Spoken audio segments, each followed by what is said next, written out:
Today I'm working in the studio on this 36 by 48 canvas. I've prepped the canvas with quinacridone gold and done a really fast sketch of the scene that I'm going to paint on it. So let's get started. I'll be working with golden open acrylics. I like the slow drying opens because it allows me to work wet into wet. I'll be using these colors.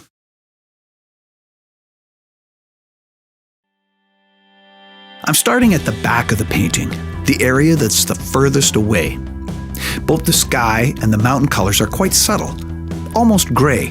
Both are made using dioxazine purple, cadmium yellow, and titanium white. Since yellow and purple are complementary colors, they neutralize or gray each other. Now for some snow made from ultramarine blue, cadmium orange, and white. It's important to realize that the value or brightness of these colors is very light. Things that are far away are lighter in value and more subtle or grayer in color. Although mountains are big and heavy, they are also very far away, so their color is faint and muted. I've put down the shadow color first, and now I'm adding the highlights. For this, I've added a tiny bit of quinacridone gold and white to my purple mixture. We need to keep these highlights pale, just slightly warmer and brighter than the shadows.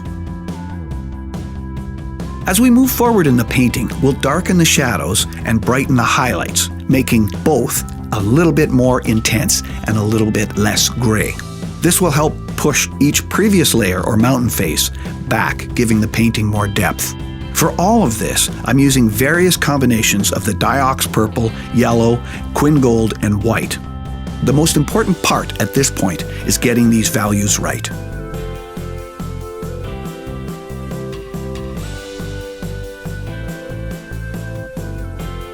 I love the mountains. Even though I grew up on the prairies in Canada, I spent a lot of time in the Rockies in my 20s, playing music in Banff and Jasper. More recently, I've had the good fortune to be able to paint at many alpine locations.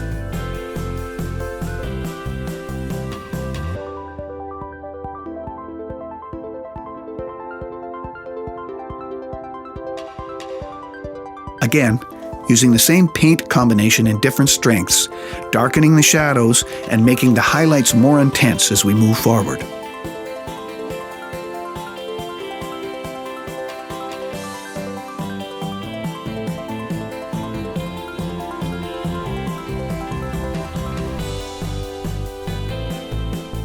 I work with a group of plein air artists called the Men Who Paint. We've traveled across Canada and abroad capturing remote areas on canvas for over 10 years. Hit subscribe and see some of our plein air and other painting adventures. This painting is from a photo of Lake O'Hara, a fabulous day hike in Yoho National Park. I love the makeshift dock and the rhythm of the rowboats and canoes.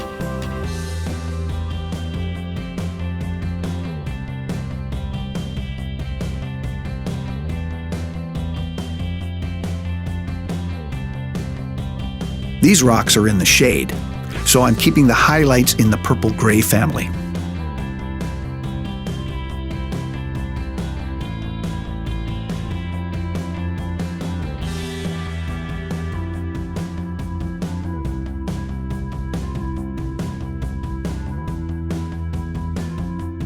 It's time to add some water. For this, I'm using sap green, ultramarine blue, and white. You'll notice I'm pulling the green into the purple reflections.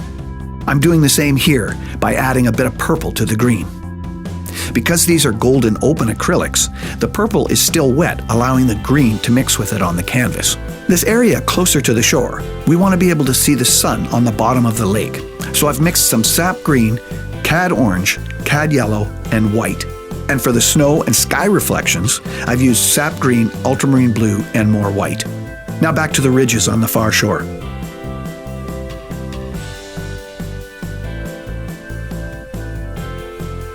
For these tree highlights, I'm using sap green, cad orange, cad yellow, and white. I'm also adding this combination to some of the ridges that have sunlit grass on them.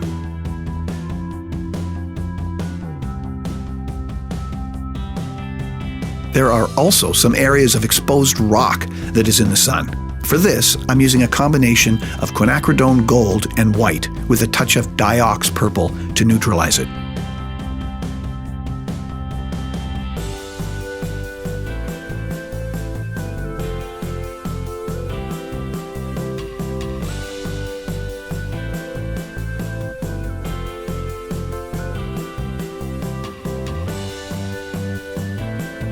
I've mixed some alizarin crimson into my sap green, orange, yellow, and white combination for the shadows on the bottom of the lake.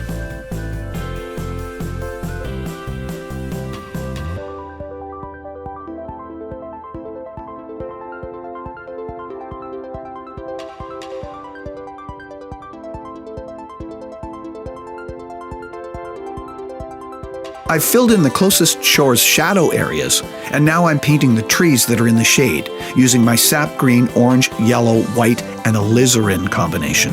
Now I'm putting in the sunlit trees, using sap green, cad orange, cad yellow, and white.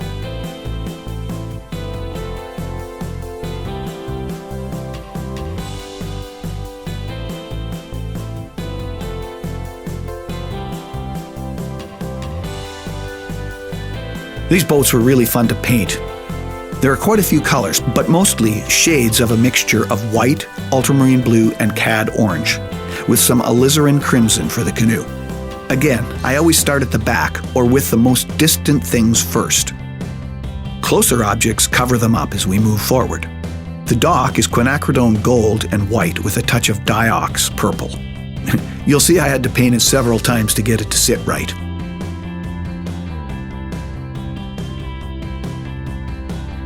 I slowly keep moving forward in the painting.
All of the shadow areas in the foreground are the darkest parts of the painting.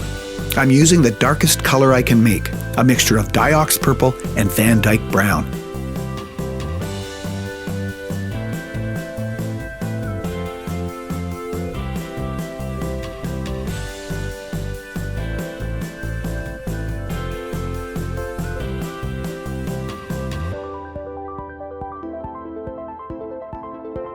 To paint the water under the boat, I'm using the same combination I used on the sunlit bottom: sap green, orange, yellow, and white.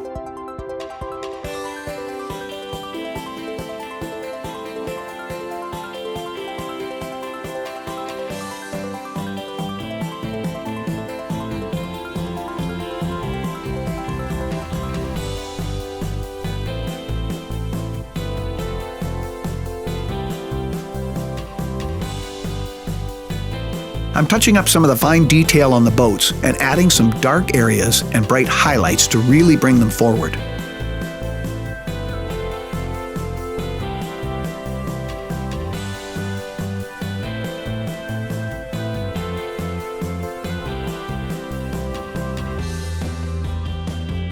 I've decided I don't like this area of the painting. The colors aren't working for me, so I'm going to repaint it. It's one of the things I find so liberating about working with paint. If you don't like it, you can always paint over it. I'm painting the shadows first, using a purple gray.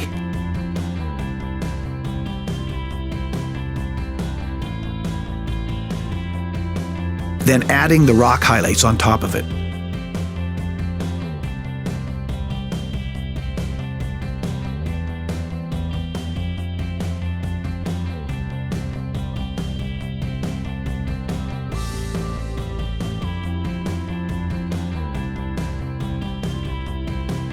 Now a few more little touch-ups.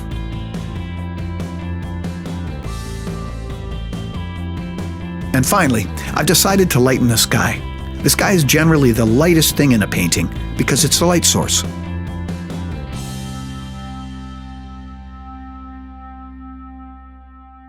Thanks for watching. Click like and don't forget to subscribe for more videos.